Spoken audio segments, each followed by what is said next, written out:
محمد على آل سيدنا شفيعنا مكة مدينة বাসী যারা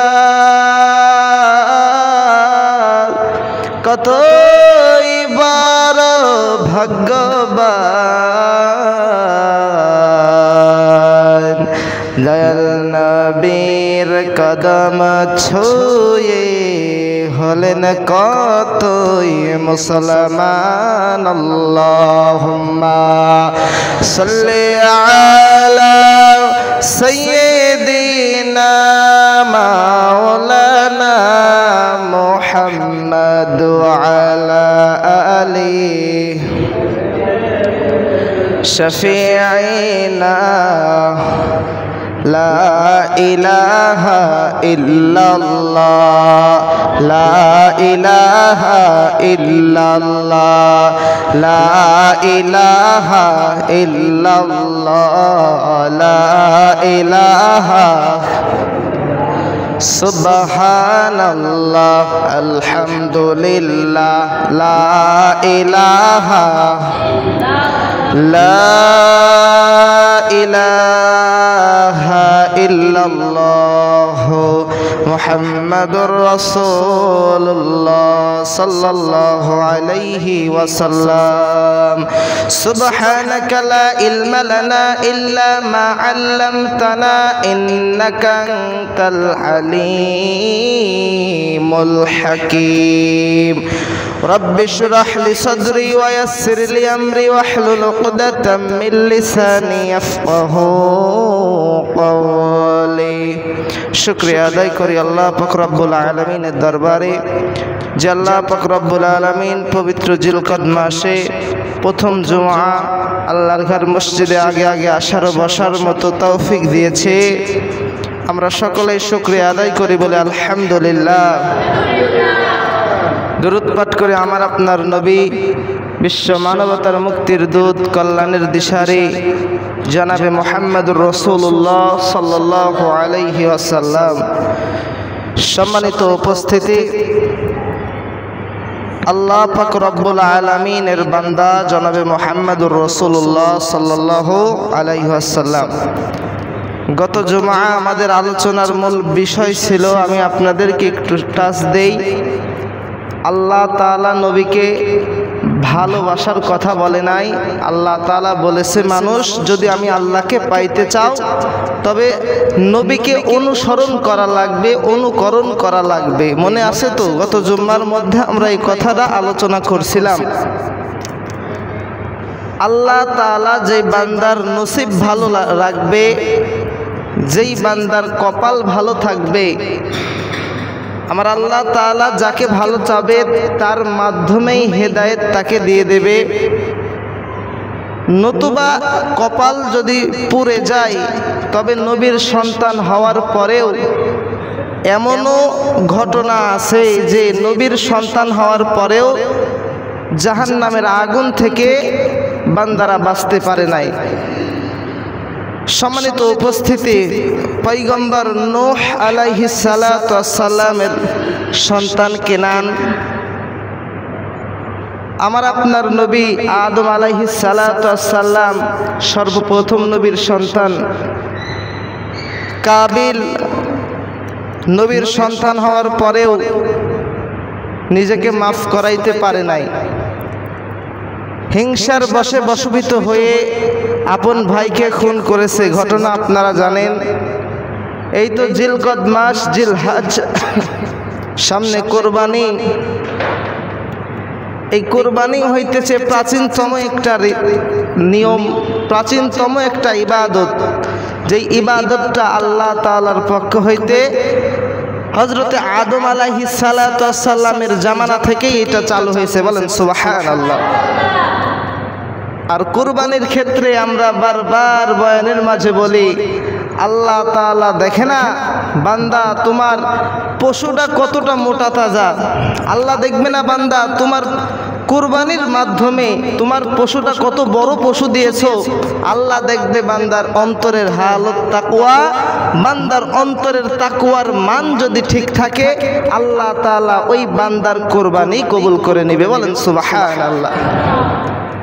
আল্লাহ বলে লাইয়ানাল্লাহু আলহুমুহা ওয়ালা দিমাউহা ওয়ালাকিন ইয়ানালুহুত তাকওয়া। আমি আল্লাহ তাআলার কাছে কুরবানির রক্ত মাংস কোনো কিছুই আমি আল্লাহর কাছে পৌঁছবে না। বান্দা তোমার অন্তরের হালত, তোমার তাকওয়ার মান আমি আল্লাহর কাছে পৌঁছে যাবে। বলেন সুবহানাল্লাহ।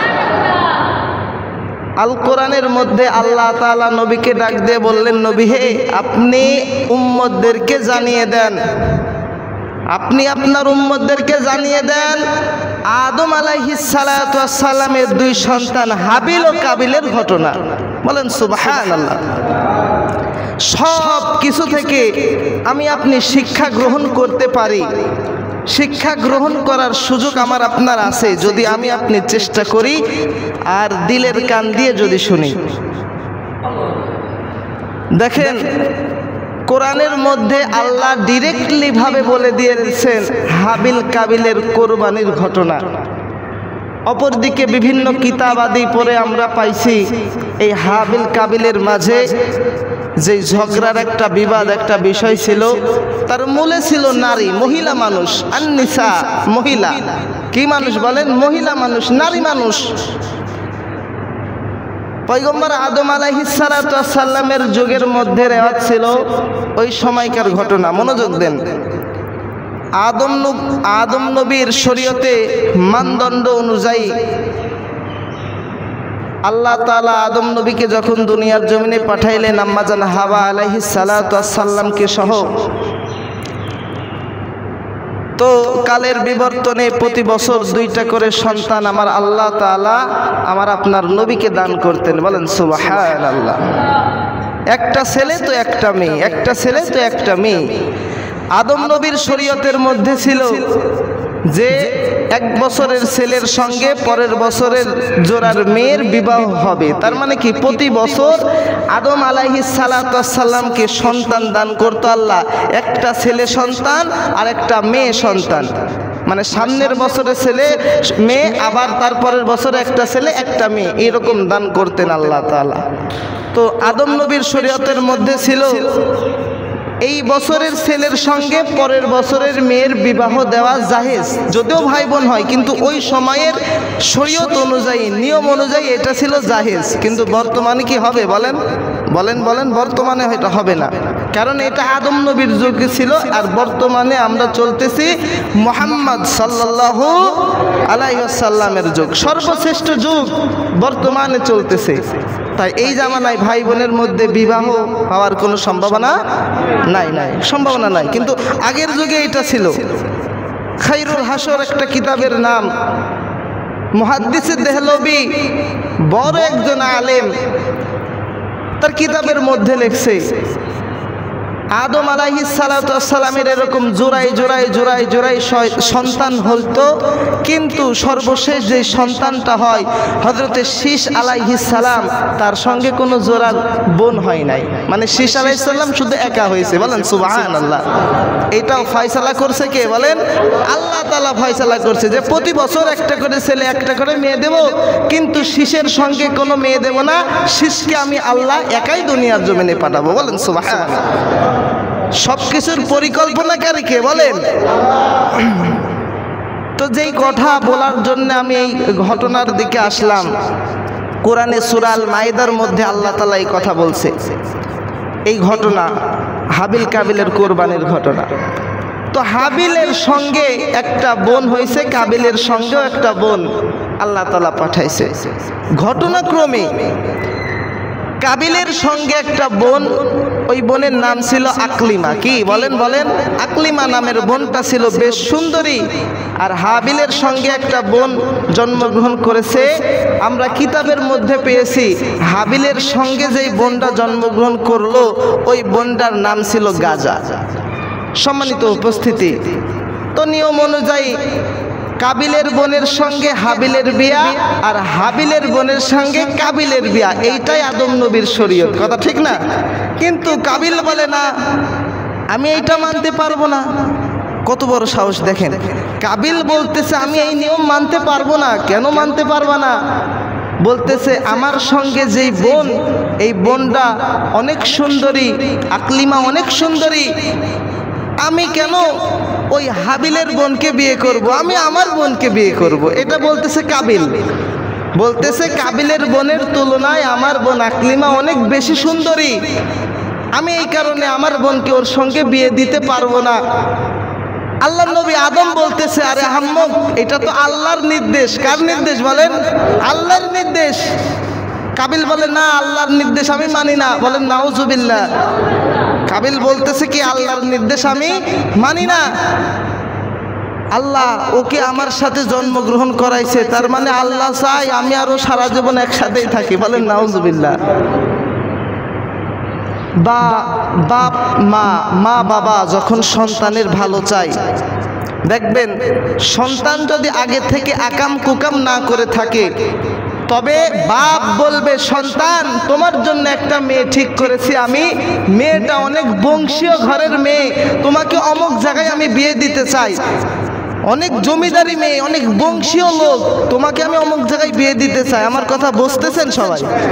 এইবার ছেলে যদি আরেক জায়গায় আকাম কুকাম থাকে, যদি প্রেম প্রীতি থাকে, তো ছেলে বলবে না আমি অত বংশীয় ঘরে বিয়ে করতে পারবো না, কারণ আমার আরেক জায়গায় কাম আছে। কথা ঠিক না বেঠিক বলেন? কাম আছে, আমার আরেক জায়গায় কাম আছে। তুমি যতই ওই ঘরের দালানের মেয়ে আনো, আমি তো ওই পেতনিরেই বিয়ে করব, যেই পেতনির সঙ্গে আমার প্রেম প্রীতি ভালোবাসা আছে। কথা ঠিক না বেঠিক? কাবিল বাবার মুখের উপরে অবাধ্য হয়ে বলতেছে আব্বাজান আপনার আইনও মানি না, আপনার আল্লাহর কথাও আমি মানি না, আকলিমাকেই আমি বিয়ে করব। বলেন নাউজুবিল্লাহ। ইন দি মিন টাইমে ওই সময়ের মধ্যে আদম আলাইহিস